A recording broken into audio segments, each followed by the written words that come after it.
Olá, bom dia. Olá pessoal, bom dia. Terça-feira, 11 de março, hora de ficar bem informado em Libras. Este é o Visual, um programa acessível da TV Brasil.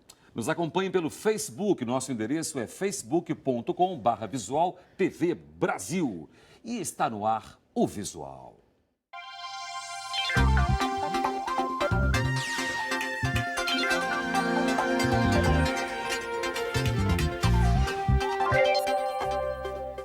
No Brasil, somente 18% dos presos trabalham, mas esse número chega a cerca de 40% em Mato Grosso do Sul.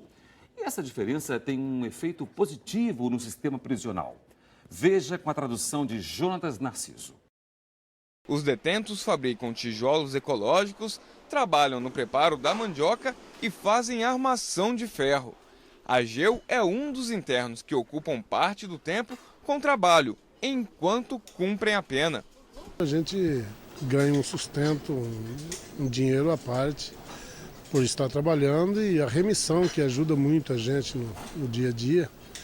Cada 3 dias você ganha um, então vai eliminando a pena. Isso é muito bom demais para a gente que está nessa situação.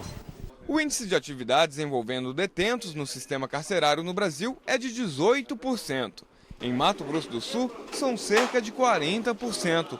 Adilau cumpre pena há 14 anos. Aqui ele estuda e trabalha. Eu estudo a parte da manhã e depois à tarde eu faço os vasos ornamentais, né? Eu trabalho aqui nos vasos para quando a gente está voltando para a sociedade, a gente está voltando com a mente melhor. A superlotação dos presídios é uma realidade em todo o Brasil. No Instituto Penal, a capacidade é para 300 detentos. Hoje, quase 1.300 cumprem pena aqui. Mas 776 estão envolvidos em alguma atividade.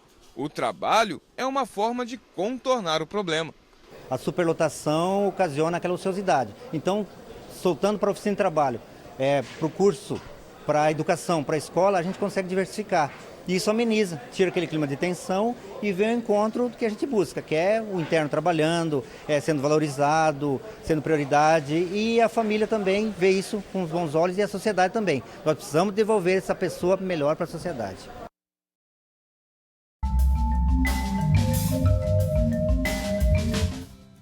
E a expressão de hoje é dar o troco. Pois é, vocês viram? Do jeito que a Cláudia interpretou, o que foi dito dá a entender que ela comprou algo e deu troco. Ela usou o sinal de dar e, em seguida, o sinal de troco. A tradução foi literal, claro. O que realmente queremos dizer com dar o troco é fazer vingança. Vamos repetir então? Dar o troco. É isso aí, Cláudia. Para fazer a tradução correta, o tradutor deve ter conhecimento prévio do assunto que será falado. Na próxima quinta-feira, tem mais expressões em Libras para você. Dentro de 3 semanas, o golpe militar que calou a democracia e deu início à ditadura no Brasil completa 50 anos. A partir de hoje, o Visual vai exibir reportagens especiais sobre esse episódio da nossa história que não deve ser esquecido. Agora, você vai saber mais sobre João Goulart, o presidente derrubado pelos militares. E entender como ele chegou ao poder. Janeiro de 1961, Jânio Quadros assume a presidência da República com a promessa de combater a corrupção no país. Varre, vassourinha, varre a bandalheira. O povo já está cansado de sofrer dessa maneira. Jânio Quadros, a esperança desse povo abandonado. Na época, o vice podia ser eleito por outra chapa e o vencedor foi João Goulart, o Jango. 7 meses depois da posse, Jânio renunciou, atribuiu a decisão a forças ocultas. A Constituição garantia que o vice-presidente deveria assumir, mas militares, contrários ao estilo político do gaúcho de São Borja, tentaram impedir a posse dele. A renúncia de Jânio Quadros, embora permaneça um pouco sobre incógnitas, ela, sem dúvida nenhuma, hoje é interpretada como uma tentativa de golpe do presidente. Porque o presidente, quando renuncia, ele tem uma reunião com militares para estabelecer tratativas, tendo em vista exatamente bloquear a posse do vice-presidente. O filho de João Goulart lembra que o pai já era perseguido desde a época em que era ministro do então presidente Getúlio Vargas, na década de 50. Foi contra Jango que houve o manifesto dos coronéis, quando Jango propõe aumento do salário mínimo em 100%. Num cenário político conturbado, é criada a Campanha da Legalidade, que foi liderada pelo governador do Rio Grande do Sul, Leonel Brizola. O objetivo era cumprir a Constituição e permitir a posse de Jango.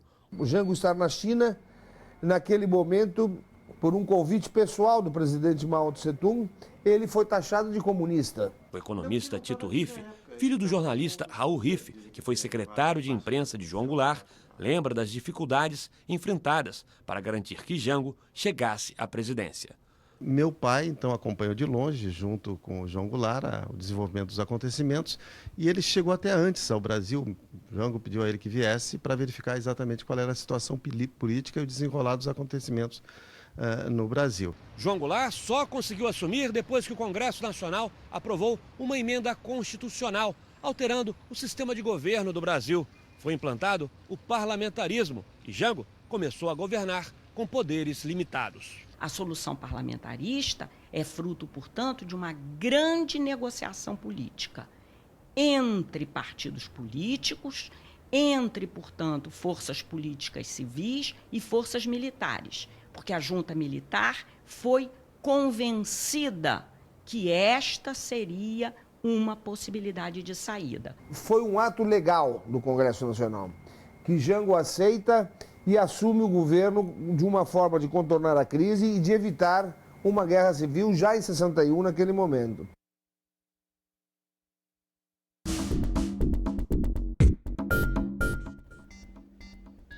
Carro, avião, caminhão, barco. Está na hora de revisar os sinais. Carro, avião, caminhão, barco. Muros e prédios de várias cidades no mundo são usados como tela, porque pratica a arte de rua. Uma exposição em São Paulo reúne em um só lugar um panorama de artistas estrangeiros e brasileiros praticantes da chamada street art. Trazer a verdade por meio da imagem. Era esse o objetivo de Jeff Aerosol quando começou a se expressar pelos muros das cidades francesas no início dos anos 80. Ele é um dos pioneiros da arte de rua e 2 obras dele estão expostas em São Paulo numa mostra que faz um recorte da história mundial da street art. As pessoas que não estão atentas, que no dia a dia andam pelas ruas sem prestar atenção, se elas poderem vir nessa exposição, elas vão ganhar um outro olhar, elas vão andar um pouquinho mais atentas e vão perceber que na esquina da casa delas, nos muros, elas também têm expressões artísticas. Das paisagens da cidade para dentro da galeria, a arte de rua ganha outro suporte, mas os temas de protesto social continuam. O Nunca ele é um artista brasileiro e ele começou a pintar com 12 anos no bairro de Itaquera. E o que ele quer dizer com essa figura do índio nas obras dele? Ele quer trazer a exploração que os índios sofreram na época da colonização com o choque da exploração que nós sofremos hoje. Então ele veste o índio de engravatado, como se ele fosse uma pessoa do nosso mundo moderno e sendo explorado, que às vezes a gente é explorado e não vê. Banksy, um dos nomes mais conhecidos da arte de rua e que nunca teve a identidade revelada, está presente na exposição com 2 obras. Uma delas copia uma das fotos mais famosas da Guerra do Vietnã, em uma forte crítica ao governo americano. Quando chega na galeria, você consegue entender o que esse trabalho alcança, Tem muito trabalho de crítica social, e tal. E aí esses documentários, que estão aqui dentro, você acaba entendendo a trajetória do artista e tal, porque ele faz isso, você acaba conhecendo melhor, se aprofundando, A Alguns artistas fizeram obras especialmente para a exposição, como os portugueses Vils e Mais Menos. Já a dupla de italianos Steinlex produziu dentro da exposição esse stencil em pôster. Eu nunca fui para a França, então, por exemplo, nunca poderia ver um trabalho do Hero ou do Jeff Aerosol. Mesmo do Steinlex, que são italianos, eu também não teria o acesso, e aqui na galeria a gente consegue ter acesso e acesso gratuito. A exposição fica na Caixa Cultural São Paulo até o dia 22 de abril. E o visual termina aqui. Mas a gente volta amanhã. É verdade. E lembre-se de deixar o seu comentário no nosso Facebook. Tchau, bom dia. Tchau para você.